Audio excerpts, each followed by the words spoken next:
በዓለም ታሪክ ሁለት ነገስታቶች በሁለት ነገስታቶች ምክንያት ሌሎች ሰዎች ሰልመዋል። በዛን ዘመን በነብዩ ሰለላሁ ዐለይሂ ወሰለም ዘመን የመጀመሪያው ቀጥታ አላሰለመም፣ ግን ስለ ነብዩ የሰጠው አስተያየት በሆነ ሰው ላይ ተጽዕኖ ላይ ፈጥሮ አሰልሟል። ይሄ ማን ጉዳይ መሰለህ?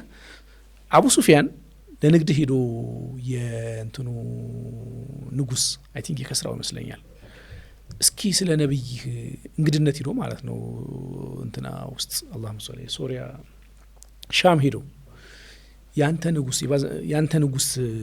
ያንተ ነብይ ነኝ የሚለው መሐመድ ምን አይነት ሰው ነው አለው። ይዋሻል ሲለው አይዋሽም፣ ዝምድና ይጠብቃል፣ እንደዚህ ነው ሲለው ይህን ካሟላ ነብይ ነው አለው። አቡ ሱፊያን በልቡ ይችን ይዞ መጣ።